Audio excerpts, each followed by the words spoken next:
Hello, you lovely lot. I am back with another episode, and this is with the wonderful author Amanda, who's also an army wife. But we're going to gloss over that because if you're listening to this, you need to pause it straight away, head to YouTube to watch the video, because holy moly, this has got to be the most beautiful house I've ever seen. We had a little pre-chat about Murray Quarters, and Amanda has escaped, and I am just too jealous of the fact she has a real house.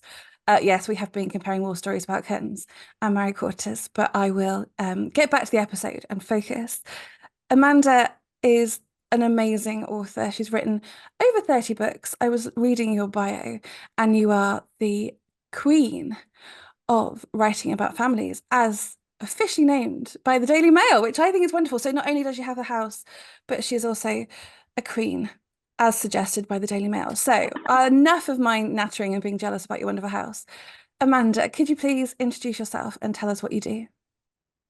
I certainly can. So I'm Amanda Prowse, 56. I love animals. And it sounds like one of those interviews, doesn't it? For in a beauty contest, where you have to see, you've got 2 minutes to say what you want to do. I want to change the world. I want to just make everyone happy and do good things. I'm a writer. I'm married to Simeon. We've been married for 150 years. He's been in the army for 180 years. Or is that just what it feels like? I don't know. Yes, I have escaped Murray Quarters. I have my own home. It is, however, very dusty. So what you're seeing through this tiny window is a little veneer of perfection. But if I actually scanned round, the only time my house is very fashionable is Halloween, because literally it's dripping in cobwebs and things like that. But you know what? I haven't got time to write and clean. And I think life's too short for cleaning. It is. We can outsource that, and it is too beautiful, and it's not Magnolia. Outsource it, Jess. What do you mean? I wouldn't outsource it. I just get on with it. Roll your sleeves up and get stuck in. But I tell you what, I spent so many hours scrubbing those military quarters when we were, being marched out, and having people stood there with a clipboard and actually talk about the state of my oven door, that I vowed that whenever I did get a house, I probably was going to be more relaxed about it. And I certainly am. Good. And they don't talk to you, they just talk about you. That's a highlight of my experience with marching, of the many, many It march was out. strange. It was a strange thing to get used to. I mean, I didn't become an army wife until I was in my 30s. So by then I was a fully formed, ordinary, normal human that didn't know about this very odd world that we live in. And I always say my husband went through training. He joined when he was in nappies, basically. And so he had this lifelong training of what to expect and the rules and the boundaries and how it works and why it is this way. I was just, taken from the real world and dropped into the middle of this very unusual lifestyle. And I don't think I ever got used to certain aspects. It was all very strange to me, wonderful in some ways, terrifying in others. But it was just always very odd. And now when I look back at it, because now obviously we are in our own place, and life's moved on, and I'm very busy with my career as well, I look back and think that was a really strange way to live in some ways, really odd. I must agree, it is a little bit bizarre, especially when you're trying to explain it to one of your new friends. It's like, what do you mean you don't know where your partner is? And what do you mean you're moving house again? And I've recently had a birthday, and my lovely friends, I get a lot of texts going, "Hey, do you still live here? Do we need to remember this address?" Yes, So yes, this one, I remember one one way in. night. People don't get it, Jess, but we had 10 addresses in 10 years at one point. It was when there were lots of posts with that needed filling, and Simeon was sort of being pushed left, right, and centre. And he was very happy to do it.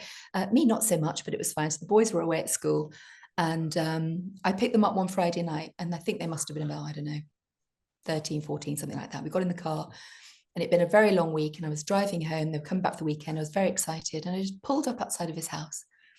And I looked up, and Ben just reached forward from the back seat and went, "Mum," and what he went, "We don't live here anymore." Oh, And no. I'd gone to a house, not even just one house ago, it was like 2 or 3 houses ago. And I said, "I don't even." And the boys, of course, were on their phones and ignoring each other and sleeping and eating snacks in the car. They hadn't really noticed. And I'm literally looking, thinking, I don't recognize that car.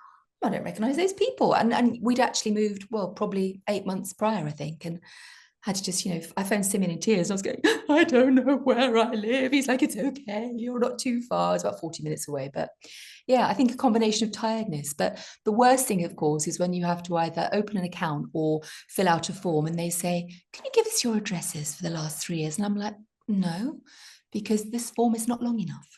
Yes, yes. One thing to make a military spouse cry is to talk about postcodes. It's the saddest experience of my life. But alas, here we are still in it, and we have a few more moves left. And one day I will have my forever home. And it's going to look just like yours because I'm so very jealous of it. But you didn't always do this. You had a previous life before you were an author, before you got to paint your walls whatever color you chose. How did you start off and how did you move that into writing your very first book? Well, I've had lots of jobs, lots of careers, lots of lives. I think we all do, don't we? And I didn't write my first book until I was 40. I'm now 50. I think I'm 56. I might be 57. How old am I, Simeon? Well, you'll be 57 now. I'm 57. There you go. Oh, that's a year gone. Oh That no. was quick. I'm 57 and wrote my first book, as I say, in my 40s. And I never thought it was for someone like me. I thought, to be a creative and to write a book, you would have had to have had a fantastic education or traveled around the world or climbed a mountain or done, something brave and exciting. And I'd done nothing like that. I was just a very ordinary wife, very ordinary mum, plodding on, putting the fish fingers under the grill, cleaning the house, waiting for him to come home, playing board games at the weekends, crying about my weight while eating hobnobs, just all the usual. What have I got to write about? And then I got sick, I got poorly, and I thought, you know what, this is my one time round the block. What do I really want to do? Simeon was away, he was on tour, I think he was in Iraq at the time.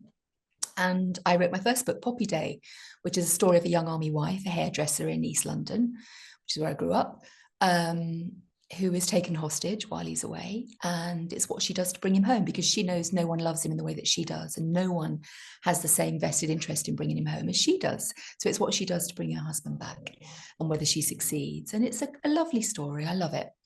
And I just wrote it, and I wrote it very quickly, and I found it very easy to write. And I suppose because it wasn't too much of a stretch, because lots of it was based in reality of my own life and my deepest fears.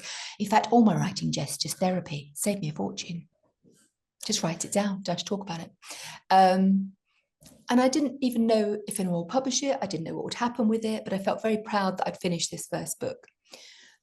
Simeon came home on R&R, and I remember he was just laying on the sofa, and I said, I finished that book.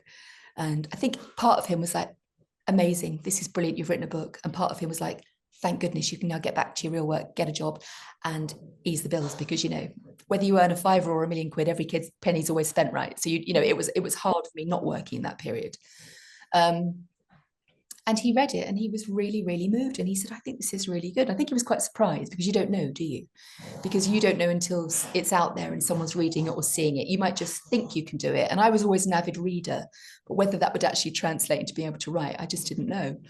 And it gave me real faith, because I thought, well, if he loves it, then probably other people will too. Yes. And you self-published it to start with, but then you were picked up by a publisher's for one of your, it says here, I've got a list, over 30 books you've written. Yeah, I think I've written 35 novels, 2 nonfiction, 9 novellas, and other stuff. It's the only thing I can do, Jess, that's very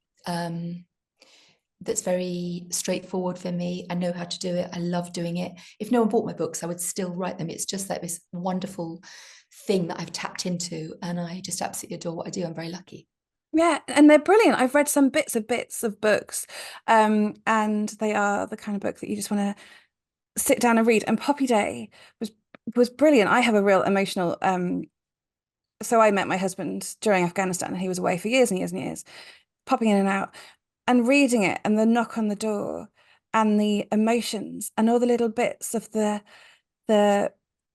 it's like part of history is a bit dramatic, but reading it and having that connection to it personally, and knowing, even though I didn't get the knock on the phone on the front door, but knowing that I had thought about that and how it could influence my life, and the fact that it was there in black and white. And it's so unspoken because military partners, military wives, we go through these bonkers moves and deployments and all of this chaos, but it's just so normal to us, whereas it's not normal. So Poppy Day is just a fantastic book because it's like you're in my brain and you understood it and you written it down. I think that's partly it though, isn't it? Because it's very rarely told from our perspective. Mm. And there's lots of books about, soldiers on tour, soldiers at the front line, whatever they're doing. And of course there should be. It's fascinating, interesting, and we should read about it and we should write about it. And I'm extremely proud to be an army wife. I'm very, very proud of my army husband and my army son.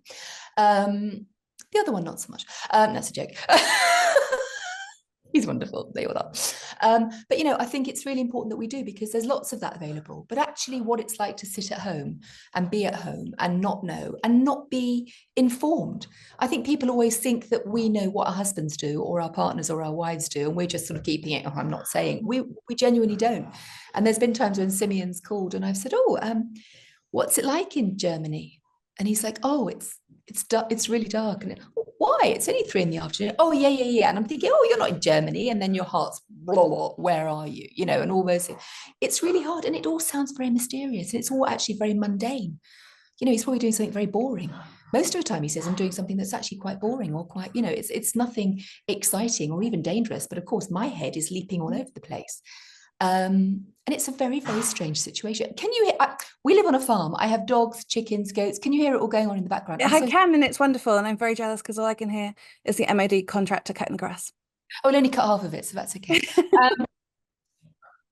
But I think it's really good to have it out there from our perspective. And I think one of the biggest, you know, the biggest feedbacks I got from particularly from other military spouses were people saying it's the first time I feel seen and that someone is putting it out there from my perspective. And it is quite a funny book because military life is funny. It has to be, or you're crying. You know, I found a lot of it hilarious. It's just, you know, the absurdity of many of the situations you find yourselves in. But there's humor and there's hope, and it just kind of sparked something. And then I got picked up by an agent after having 70, 80 rejections. We self-published it. We gave the money to the RBL, which was great. And we love the RBL, of course. And I got picked up, and that was it. It just sort of spiraled from there. And I, you know, I've sold millions of books in 22 countries. I mean, it's like a fairy tale, really. I couldn't have planned it, imagined it, dreamed of it, just not at all. And it's wonderful because it's so often the serving person, and I'm really aware your husband's hovering in the background, so I will be very polite, but the serving person is always doing up his boots and then he's out, so we're fine. Don't listen. I might get him to come and wave and say hello. Quite right too. The serving person is always like front and center, and they get medals and they get, you know, they do parades, and the British press is all about, you know, the brave, normally a soldier going off to war, and we also in the shadows and hidden. So it's fantastic that the two of you independently, but obviously support each other, have got these two fantastic careers. But it's a fiddly one juggling anything around military life, let alone an epic writing career. So apart from moving into your beautiful house, I will get over it. I'm sorry, I can't help it. But apart from that, I can't cope. The magnolias everywhere. How have you done it? Any tips, mostly for me, who the two of us are very stubborn and we love our careers. But that and the child and the moving house, it is a bit much. So how have you balanced military life with your writing career? I think, in short, military life is always too much. There's always more going on than you can handle. So the sooner you get your head around that, for me, it was like, oh, well, okay. Because I kept thinking to myself, gosh, you know, the boys have got exams coming up and, you know, one of our parents is ill and I don't feel too good and he's going away and this needs doing and that needs doing. But when things calm down, and that was my phrase, when things calm down, when things are easier, when things are more straightforward. And I suddenly realized about a decade in, that was never going to happen. It was never going to be quiet or calm. And he was never going to be coming home at 5 PM and I was going to cook dinner and put it on the table like I ever did. But, you know, it was never going to be that life. So actually, it was about understanding that this was our life. And I could either rail against it and feel incredibly stressed and overwhelmed by it, or I could think, do you know what? There is an awful lot of positivity here. We have subsidized housing. I'm incredibly grateful for that roof over our head at times when we desperately needed it. We have an instant support network. You know, the military family is huge, far-reaching, kind and supportive. I was ever so grateful for that. My husband is doing the job of his dreams. He's happy every day. And I think once I embraced that, it was like, oh, okay, I've just got to relax into it. Like anything, it takes a while. So I think it's understanding that it was always going to be more than I could handle. That was the first step towards it. And now it's quite interesting because Simeon's been deployed all over. I mean, we've posted to Bermuda, tough gig. Oh, yes, it was terrible. Oh, all that beach life, that sunshine, you know, tootling around on a Sunday evening on our moped. It was just hell. I much preferred Trowbridge. So we've been around a lot, you know, we've done a lot of things. And people would always say, oh, what does your husband do? Oh, you're over here. What does your husband do? And it's quite strange because I now have to go on book tours to Norway, America. I'm off to India next month. Simeon, when he can, will come with me for all of it, part of it, some of it. And people still say, "Oh, this is marvelous. What does your husband do?" And I say, "Oh, actually, it's I'm working." "Oh, right." And it's this total change. It's a total switch. But the thing is, when you are a military man, a military woman, wherever you go in the world, there is a certain interest, respect, or a friendship that's offered. And we find that we arrive as a couple, and before I know it, Simeon is chatting and making contacts and making friends. And I've worked a lot in South Africa, all over the world, and they love him because he's a great person, but also for what he does.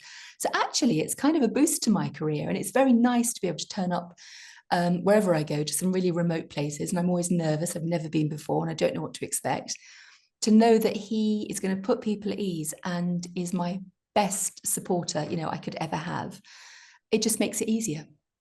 Yes, and it's so important to have that support, because I interviewed another author a few series ago, and she said the realization that we're a team and that you can fight against it, but the reality is no matter where you're posted, it is going to be your little family unit. So you can argue and fight against it, or you can just embrace it and become a team. And that has completely changed my outlook, because I've realized that no matter where we end up, it's the two of us and our toddler. And that's what we're going to do. And we can support each other. And it's just a little bit happier for everybody. And that's what he does, and that's what I do. And also, military life gives you that kind of, it's a wonderful excuse to do whatever you like and go off to events, because you've got a lot of credit. I have an awful lot of credit from my husband. So I can spend time being in my business and doing lovely podcast interviews and dreaming about that forever home in the far distant future, where I can paint the walls whatever color I like.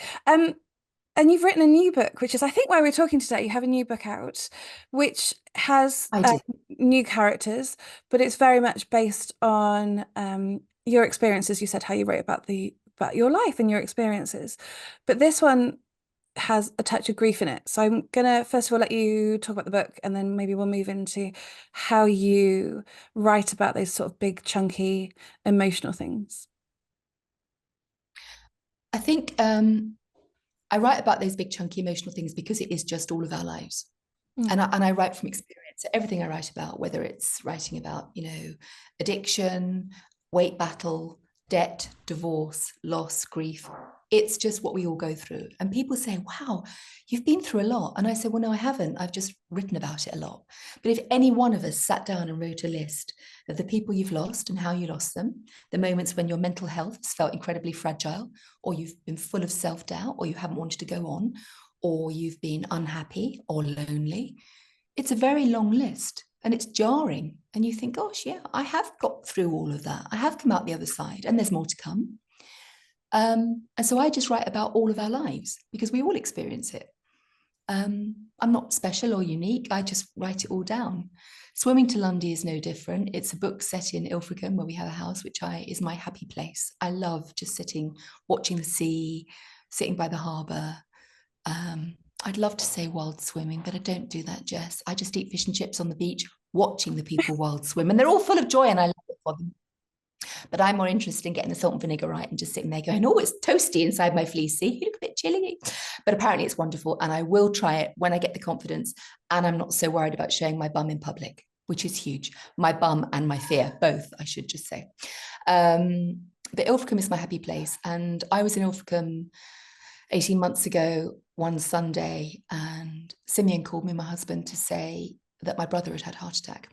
My brother Simon was slim, fit, healthy, runner, hiker, fisherman, always outside, walking a dog, having a pint in a country pub, off hiking, it was just his life. I don't picture him inside at all. He was incredibly, incredibly healthy, wiry. He'd had a heart attack. He had a perfect weekend with his family and my family. They went for a lunch. Mum and Dad said, "Oh, let's get back to our house and have, pud and coffee," which they did. He drove them. He parked the car in the driveway. He said, "I don't feel too good. So I'm just going to nip up and use the bathroom." He went upstairs.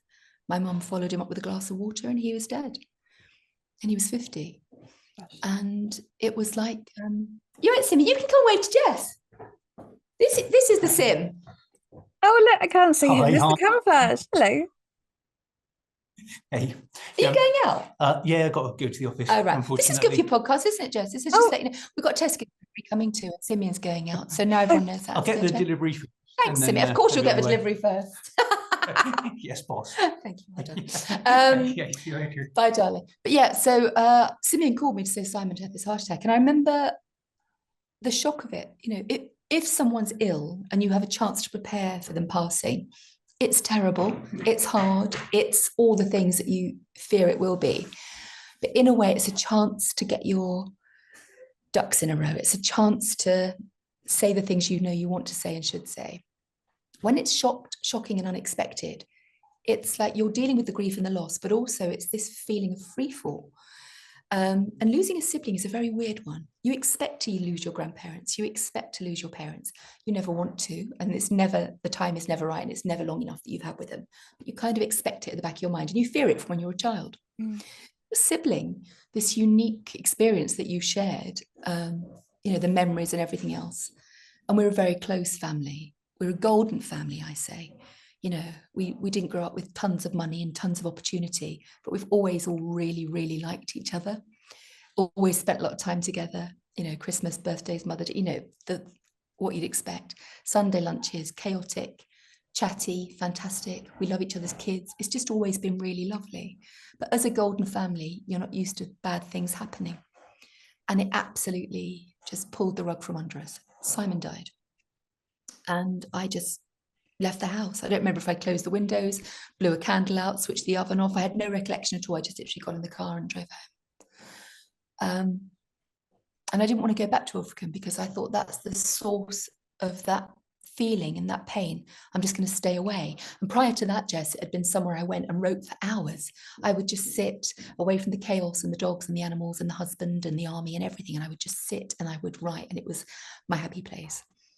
After about 6 months, I thought, I've got to go back. I can't just abandon it. And why should I? Simon would say, don't be so bloody ridiculous. Just go back there. He was very practical, very logical. I got in the car and I went and I opened the front door and it was exactly as I'd left it, obviously, probably a bit dustier, but as we've already ascertained, dust is a friend to me.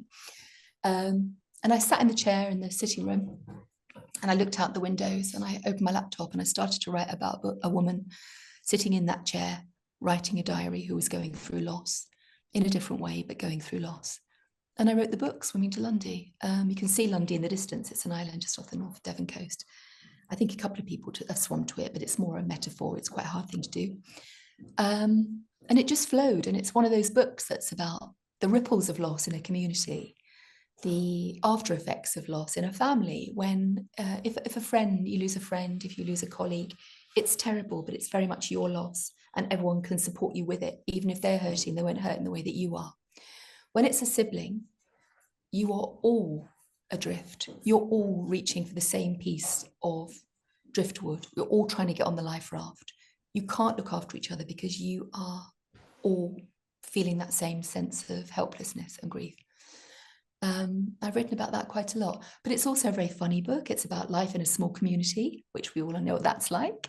It's about having your life laid bare, the good things and the bad things, where you are exposed and nothing is secret. But on the other hand, it means you are held in its warm embrace when you need it most, if you're very lucky. And yeah, that came out on the 6th of August, and it's a lovely book. It's called Swimming to Lundy. I think people think it might be a bit of a frivolous summer read. My books aren't like that. They're quite deep dives into some quite tricky topics sometimes, but always done with hope. And I hope in a way that enlightens and informs and will make you laugh. Yeah, because grief is such well, overwhelming is the only word that's coming out for me, thing, and tricky to write about, I would imagine. Do you have a response? Do you feel like you have a responsibility to do it well? And do you do research in the background to make sure that your readers get from it the best possible outcome they can do? I write about grief a lot.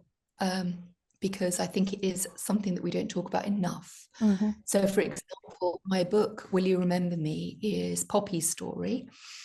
Poppy is the first character I wrote about in Poppy Day. It's her story continued, and she's living in our army quarter in Larkhill, in our actual house. So it was really strange and really interesting. I do that a lot. I put my characters in a lot of the places I'm living or have been to, because that helps me make it authentic and gives the detail, and I just like doing that.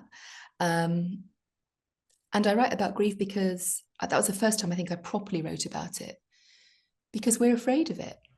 And yet it's the one guarantee, and I understand why we're afraid of it, but we needn't be. And I think just in the West, we're particularly bad about talking about death and what happens after we die and what we want to happen, even what our funeral should be like.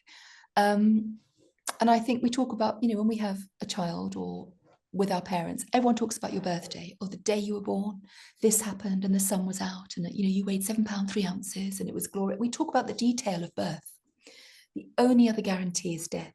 And we don't talk about the detail of that. And I think we need to normalize it, because when it happens and you don't talk about it, it's a dagger in your breast and it leaves a paper cut on your heart that can be a very long time in healing, if ever. But the more we say, do you know what, this is what you'll feel, but it does get better. There's that fib, isn't there, that time heals all wounds. It doesn't. It just makes you fit the new shape that you've had to take on. But time does give you a perspective that allows those memories and those feelings to be edged with joy, to be edged with gold.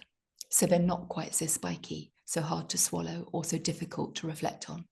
It does allow you a glorious reflection that when you see the photograph of the person you've lost, you might not actually cry, you might laugh. When you hear that song that you've been dreading coming on the radio, you might actually just throw your head back and go, oh my gosh, that night, what a day, how he loved this, she loved this, whatever. It's very, very important. So I do talk about death a lot. I talk about cancer a lot. Many of my characters, maybe 4 or 5 of my books, cancer touches their life because it touches all of our lives. Every one of us will be touched by it, whether it's us personally or someone we love or someone we care about. And I think that's important. It's just trying to normalize things that it's very easy to say, oh, that was a subject that was taboo, but now we talk about it. But saying it doesn't make it so. Actually talking about it makes it so, particularly with things like mental health. We can say, oh, we talk about it a lot more now, and therefore it's not taboo. It's okay. You ask anyone who's suffering with poor mental health whether they feel it's okay. They will tell you it's still a taboo in many areas, even with their own families, even with people that love them, because people don't get it. Because how can you? I've never experienced it. I've never had poor mental health. I've had some properly shite things happen to me, but I've never had a day of depression. Lucky me. You know why? I don't suffer with that illness. Mm-hmm. But for everyone that does, and our son does, Joshi, and we've written about that too, it's very important we talk about it. For them and for all of us, we do need to keep breaking down those barriers. We do need to keep smashing those stigmas. And that's how we move forward. Brilliant. I couldn't put it any better myself. Yeah, grief is something that it has touched me and is still a work in progress. But what a brilliant positive spin on it, I think, because it is starting to move into that way of things don't completely shatter me. And I can giggle about things, which who knew that would happen in the beginning of it, the start of it. And it's okay if things shatter you. That's okay. If things shatter you and you do just fall to the floor and that's where you stay for a day, a week, a month, that's okay. Mm-hmm. Because it's your journey and it's doing what's right for you. And we've had many different forms of grief and loss in our life, in our relationship. And some days I'm on top of the world and I think I've cracked it. And then some days, something that happened 10 years ago, that's the thing on that day that floors me. And it's going with it and giving yourself permission to feel that way. And on those days where you don't feel like it, or maybe what I'm really trying to say is when you know that you need to write a book and you potentially get, I don't know about you, this is how I feel. I get to the point where I'm like, I can't do this. I just, that's it. I've had a good run. Let's give up. What do you do on those days where you feel like you just want to sit back and just not do any writing, not do anything? How do you get through these days? Or maybe military life has come and bitten you in the bum. How do you get through those days where you feel like you just don't want to do this anymore? I never have those days where I don't feel I want to write. I write every day. I've written every day for 12 years. Christmas Day, Boxing Day, every day. There's not a day I don't write. It's the only thing I want to do. Real life really, really annoys me and gets in the way. I get up at 5, 6 in the morning and I start writing. And wherever I am in the world, or I could be on a plane or a bus or in a hotel or at home or in the garden or wherever. I will sit and write, and it's the only thing I want to do. I've never had a day since the day my first book was being written where I haven't wanted to write, even if it's for an hour, half an hour. So even this morning before I've spoken to you, I've probably done 3 hours writing, just having to get all the stuff that's been cogitating at nighttime, just to get it all down. And then, of course, there's the social media on top of that and all the stuff which, you know, goes with it, which you don't really think about, but is quite a big part of it. But I never have a day where I don't want to write. It's everything to me. Gosh, that's so wonderful. I mean, that's like the something to aim for, isn't it? What would you say to somebody living in America, or to maybe they've just got married, they've just joined the military world, who wants to be a writer, or who thinks they've got a story in them? What would you say to someone who's found themselves in this military world, is a little bit lost and wants to write every day and do wonderful creative things like you do? I think I'd say that I remember very clearly where we'd been posted to Germany, and I was sitting in the quarter. I didn't know a single person. And Simeon was sort of doing pre-tour prep, and he was very, very busy, and he was, you know, up to his eyes in it, getting home very late, leaving very early. And I was very, very lonely. My family felt a long, long way away. They were, but they felt even further than just a phone call. And I remember thinking, if I write something down, A, I can have the conversation with myself, but B, it will help me maybe try and make sense of my situation and work things through. And also, it might just end up going into a book, which would be a real plus. And so I started writing. And it was the most cathartic, therapeutic thing I've done. So if I can do it, you can definitely do it. Just start, write it. You don't have to write every day. I mean, I'm obsessed. And also I have the luxury of doing it. You know, I don't have kids running around anymore. I don't have, you know, I'm not needed so much in my husband's career. I can actually just sit and do it. So I'm aware I'm in a very fortunate position. But just write it down. You don't have to be the next J.K. Rowling. You don't have to be the next Jodie Picoult. You need to be the first you. And so write with your authentic voice, write everything that you're thinking. Don't edit it. Don't censor yourself. You can always delete it. You know, it doesn't have to make it to print for the world to see, or when they make the movie of it. Don't worry about that. Just write it down. You don't have to start at the beginning. Start with something that's important to you, a smell, a sense, a sight, a feeling, anything. Write a paragraph, and just like crochet, before you know it, it will grow. If it's my crochet, it'll grow into something you do not want, but that's another story, Jess. Just write it down, just start. Pen and paper, pencil and pad, in your head, on a laptop, on a tablet, on your phone, notes, anything. You don't need a fancy computer or word processor. You don't need any of that. You just need to get it from your head out, down somewhere, and let it crystallize. And walk away from it, think about it, but start the process. Like anything, the more you do, the better you get at it. And I'm still learning. Every day I'm learning my craft. And that's the glorious thing about writing. You never stop learning. And you mentioned there that you've spent a few hours this morning writing. Does that say you're writing more books? You have more books than you?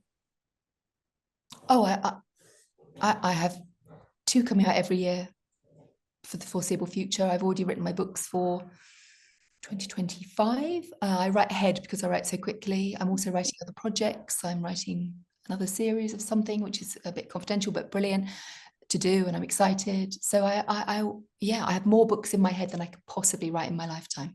Gosh, what a lovely life.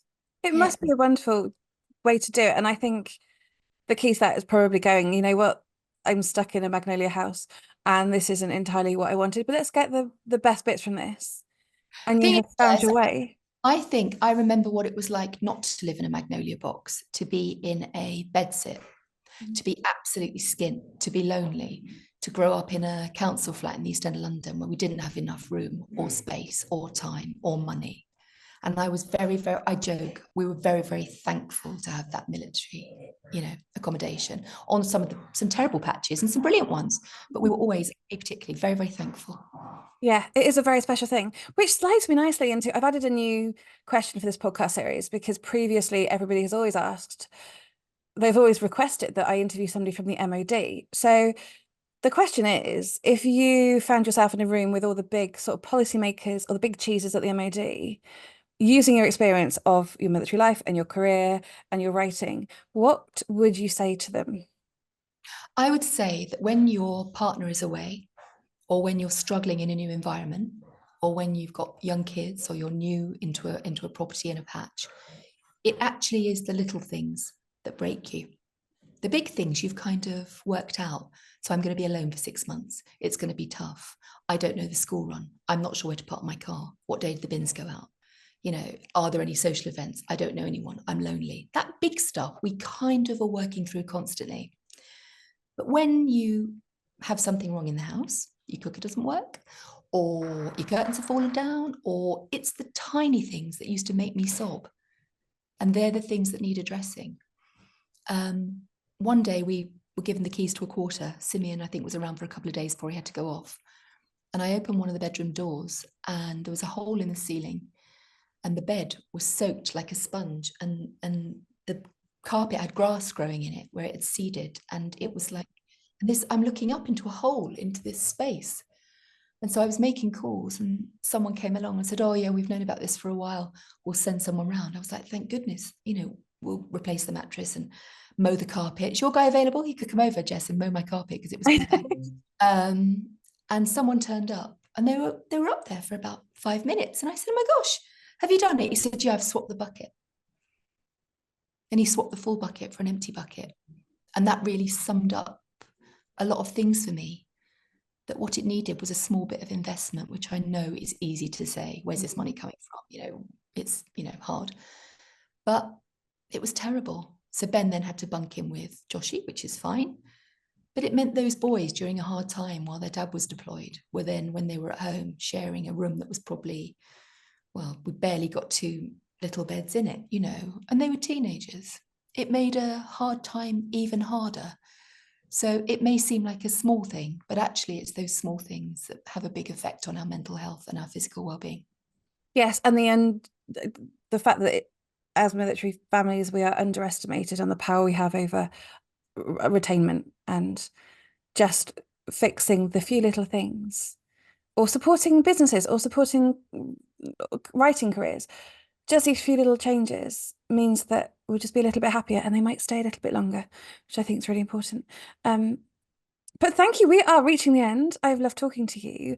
Before we finish, could you share where we might find you on your socials, or if you want to buy your lovely new book? Oh, books everywhere, wherever you get your books, clickety-click, walk. I'm Amanda Prowse and I'm on social media, I think as Mrs. Amanda Prowse, because I think my husband set it up. Oh, well done. Or I think Amanda Prowse is taken. I don't know. But yeah, Mrs. Amanda Prowse on just about everything. So yeah, people can always find something. And is there anything else before we finish that you'd like to add at all? No, it's been lovely talking to you, Jess. And I would just like to say all my fellow military spouses, partners, and loved ones out there, we are a member of a very, very special family. So just keep loving each other, keep supporting each other, and get in touch if anyone wants any help or an ear.